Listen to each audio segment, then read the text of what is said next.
नमस्कार, स्वागत है आप सभी का एग्जामशाला के यूट्यूब चैनल पर। मेरा नाम है हिमांशु और आज है 30 दिसंबर। तो चलिए स्टार्ट करते हैं हम लोग आज के करंट अफेयर एमसीक्यू। पहला एमसीक्यू आपके सामने है जिसमें आपसे पूछा है, स्काईरोज एक एक्सरसाइज है जो अभी हाल ही में इंडियन एयरफोर्स के द्वारा की जा रही है। वो इंडियन एयरफोर्स की जो एक्सरसाइज मतलब ये एयरफोर्स की एक्सरसाइज किन दो देशों के बीच में की जा रही है? India France, France UK, UK India या फिर इटली जर्मनी। तो इसका सही आंसर क्या है? इंडिया और फ्रांस के साथ में अभी हाल ही में देखोगे तो स्काईरोज ये एक एक्सरसाइज है जो कि जोधपुर में हुई। थर्ड वीक ऑफ मतलब जनवरी में होगी ये, ठीक है। तो इंडिया के इंडियन और फ्रेंच राइफल फाइटर जेट यहाँ पर इसमें हिस्सा लेंगे, ठीक है। याद रखना है कहाँ पे होगी, जोधपुर में होगी 2021 में, ठीक है। French air force Rafale fighter jet coming मतलब जोधपुर में आएंगे और इंडिया से यहाँ पर इंडिया के राफेल्स एंड सुकोई 30M के फाइटर जेट यहाँ पर एयरफोर्स की मिलिट्री एक्सरसाइज जो एयरफोर्स की जो एक्सरसाइज होगी उसमें वो पार्टिसिपेट करेंगे। चलिए आगे बढ़ते हैं क्वेश्चन नंबर सेकेंड पर। क्वेश्चन नंबर सेकेंड में आपसे पूछा है कि अभी हाल ही में किस सिटी ने म्यूनिसिपल कॉरपोरेशन ऑफ इंडिया ने सिलेक्ट किया है, मतलब इनको सिलेक्ट किया गया है best performing civic body in India. किस सिटी की म्यूनिसिपल कॉरपोरेशन को भी हाल ही में सिलेक्ट किया गया है best performing civic body of India? तो इसका सही आंसर क्या है? इसका सही आंसर है विशाखापत्तनम। विशाखापत्तनम यानी ग्रेटर विशाखापत्तनम म्यूनिसिपल कॉरपोरेशन को अनाउंस किया गया है best performing civic body in India, है ना। It was chosen under the annual award for excellence by the ministry of housing and urban affairs. इसके मिनिस्टर कौन है? फटाफट कमेंट सेक्शन में बताइए जल्दी से कि इसके मिनिस्टर कौन है। आप लोग कमेंट सेक्शन में कमेंट करते रहिए। चलिए आगे बात करते हैं क्वेश्चन नंबर थर्ड पर। क्वेश्चन नंबर थर्ड में आपसे पूछा है कि हाल ही में सेंटर ने रिमूव कर दिया है पूरी तरीके से एक्सपोर्ट, यानी हमारे यहाँ से जो एक्सपोर्ट है उस पर जो बैन है वो रिमूव कर दिया है। वो रिमूव जो है बैन 1 जनवरी 2021 से यहाँ पर लागू हो जाएगा। तो कौन से यहाँ पर गुड्स पर ये रिमूव बैन किया गया? तो इस पर ओनियन पर सरकार ने क्या किया है, एक्सपोर्ट पर जो बैन था उसको हटा दिया है। अब क्या होगा, यानी हमारे यहाँ पर जो ओनियन है, ओनियन की सप्लाई ज़्यादा हो गई। बात समझना, ओनियन की सप्लाई ज़्यादा हो गई। जब ओनियन की सप्लाई ज़्यादा हो जाएगी तो जाहिर सी बात है प्राइस कम हो जाएंगे। अब ये प्राइस कम हो जाएंगे तो इससे किसानों को, फार्मर जो होंगे उनको क्या होगा, नुकसान होगा। फार्मर को नुकसान ना हो इसलिए यहाँ पर ओनियन के जो एक्सपोर्ट हैं यानी जो निर्यात है उस पर जो लगा बैन है उसको हम लोग हटा देंगे। तो इससे एक्सपोर्ट पर बैन हटने से हमारा जो सप्लाई है वो इंटरनेशनल मार्केट में चला जाएगा। तो इंटरनेशनल मार्केट में जाने के बाद यानी ओनियन की जो सप्लाई है हमारे यहाँ पर वो इक्विटेबल हो जाएगी और प्राइस भी अच्छे रहेंगे। तो इससे फार्मर को भी फायदा होगा। चलिए आगे बात करते हैं क्वेश्चन नंबर 4 पर। क्वेश्चन नंबर 4 में आपसे पूछा कि इस स्टेट गवर्नमेंट ने अभी हाल ही में न्यू सोलर पॉलिसी 2021 लॉन्च की। तो इसका सही आंसर है क्या? गुजरात। गुजरात सरकार ने अभी हाल ही में न्यू सोलर पॉलिसी लॉन्च की है और इसका मेन एम होगा यहाँ पर पूरी तरीके से इंडिया में सोलर प्रोजेक्ट्स को क्या करें, प्रमोट करें, ठीक है। अभी हाल ही में आप बताइए कि इंडिया में जो एशिया का लार्जेस्ट रिन्यूएबल एनर्जी पार्क है वो किस स्टेट में ओपन किया गया है? तो इसका सही आंसर क्या है? गुजरात। गुजरात में यहाँ पर ओपन किया गया है। चलिए आगे बात करते हैं क्वेश्चन नंबर 5 पर। वर्ल्ड हेल्थ ऑर्गेनाइजेशन ने हाल ही में रिसेंटली कोविड-19 मोबाइल एप्लीकेशन जारी किया है। इसका नाम क्या है आपको बताना है। तो इसका सही आंसर क्या है? इसका सही आंसर है WHO कोविड-19 ऐप, ठीक है ना।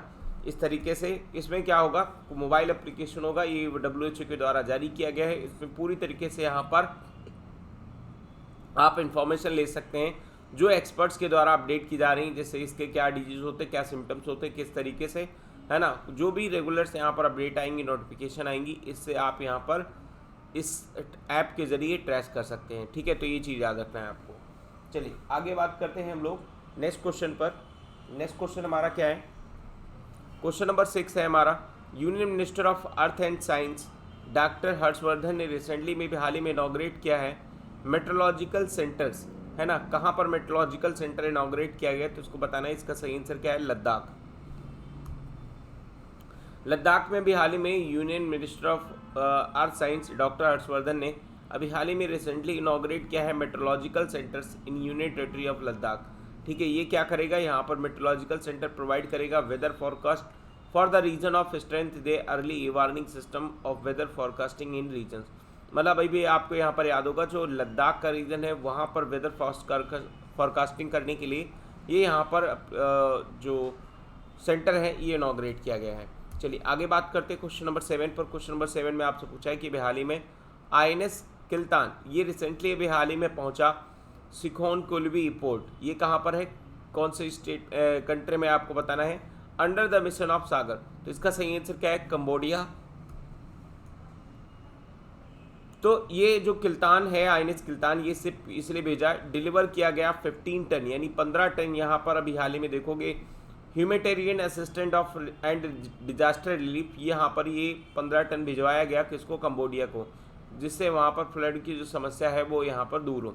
ठीक है, तो फ्लड से अफेक्टेड जो कंबोडिया है उनको यहाँ पर रिलीफ देने के लिए national disaster management Cambodia committee of Cambodia के को यहाँ पर 15 टन यहाँ पर रिलीफ पैकेज जो है प्रोवाइड किया गया है।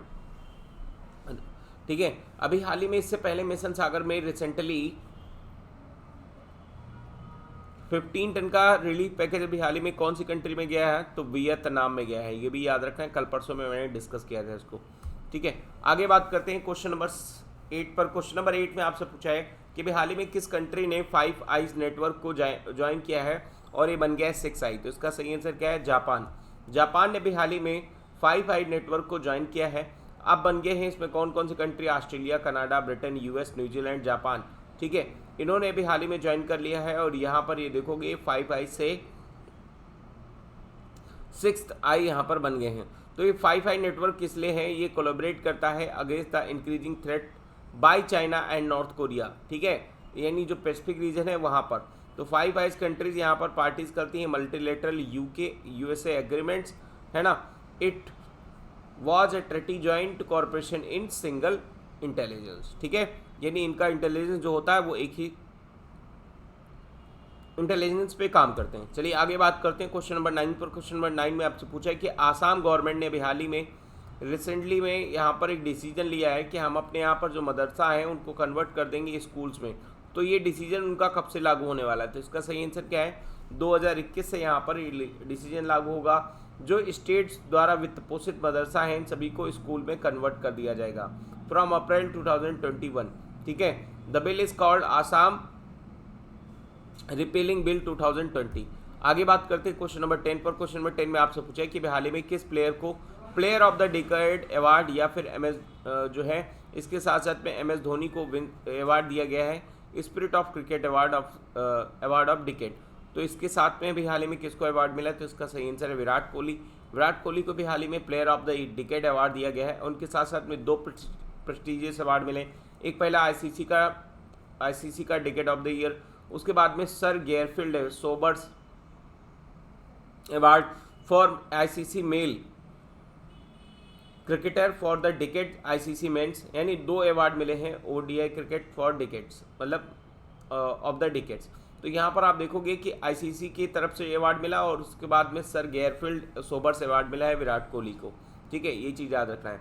तो आज के डिस्कशन में इतना ही। Thank you for watching. Video पसंद आए तो लाइक करिए, चैनल को सब्सक्राइब करिए, अपने दोस्तों के साथ शेयर करिए।